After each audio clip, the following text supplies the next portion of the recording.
Hi friends, welcome to our channel ఆహా.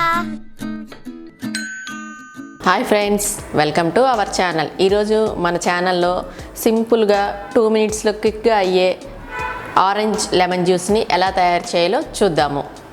దానికోసం ముందుగా నేను 2 ఆరెంజెస్ని తీసుకున్నాను, అదేవిధంగా 1 నిమ్మకాయని కూడా తీసుకున్నాను. ఈ తీసుకున్న తర్వాత ఎలా ప్రాసెస్ స్టార్ట్ చేయాలో చూద్దాము. ముందుగా ఆరెంజెస్ని ఇలా కట్ చేసుకుందాము. ఆరెంజెస్ని ఇలా కట్ చేసుకున్న తర్వాత మీ దగ్గర విస్కర్ ఉంటే విస్కర్తో తీసేసుకోవచ్చండి, లేకపోతే ఇలా జ్యూసర్ ఉంటే జ్యూసర్తో తీసుకుందాము. ఇలా పిండుకున్న తర్వాత ఈ జ్యూస్ ఇలా వచ్చింది కదండి, దీన్ని పక్కన పెట్టుకొని ఇలా 2 గ్లాసెస్ అరేంజ్ చేసుకుందాం. దీనిలో సగం తీసుకుందాము. ఇలా తీసిన తర్వాత నేను లెమన్ కూడా తీసుకుందామని చెప్పాను కదండి, లెమన్ని కట్ చేసుకుంటాను.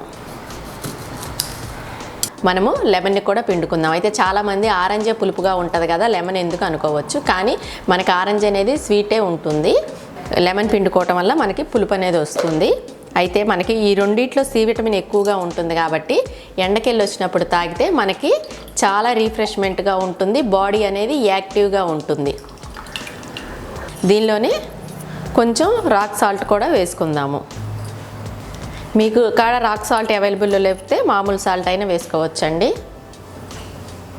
రాక్ సాల్ట్ వేసిన తర్వాత కొంచెం స్వీట్నెస్ కోసం తేనె వేసుకుందాము. మీకు ఇష్టమైతే షుగర్ వేసుకోవద్దు, కానీ షుగర్ వాడకాన్ని తగ్గించుకుంటే మంచిదండి. దాని బదులు తేనె కానీ బెల్లం కానీ యూజ్ చేయటం వల్ల మనకి హెల్త్కి ఎంతో మంచిది. నేనైతే తేనె తీసుకుంటున్నానండి.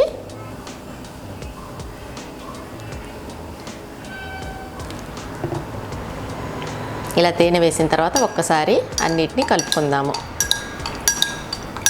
ఇలా కలిపిన తర్వాత మనకి చల్లదనం కోసం ఇప్పుడు ఇంత ఆరెంజ్ జ్యూస్ నిమ్మకాయ తీసుకున్నాం కదా, దీనికి సరిపడేంత వాటర్ పోసుకొని దీనిలో ఐస్ క్యూబ్స్ వేసుకొని కూల్గా చల్లగా ఎంజాయ్ చేస్తూ తాగొచ్చు.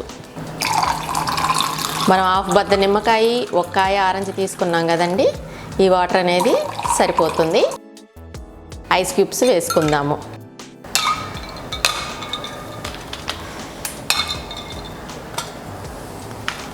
మరొక్కసారి కింద నుంచి పైకి ఈ ఆరెంజ్ లెమన్ జ్యూస్ అనేది కలుపుకుందాము. మనం బయటికి వెళ్ళి వచ్చిన తర్వాత ఎండకి తీసుకుంటే మనకి దప్పిక అనేది నీరసం అనేది లేకుండా ఉంటుంది.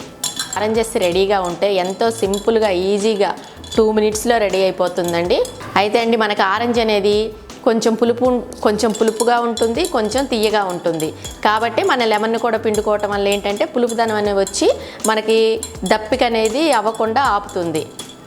ఫ్రెండ్స్, మనం లాస్ట్లో సర్వ్ చేసే ముందు సబ్జా గింజలను కూడా ఈ జ్యూస్లో వేసుకుంటే చాలా బాగుంటాయి. మనకి సబ్జాలు కూడా ఎండ తీవ్రతకి తట్టుకొని బాడీ డీహైడ్రేషన్ అవ్వకుండా ఉంటుంది. సబ్జా గింజలు సమ్మర్లో నానబెట్టుకొని ప్రతిరోజు తీసుకోవటం వల్ల మనకి ఎండ దెబ్బ అనేది ఉండదు.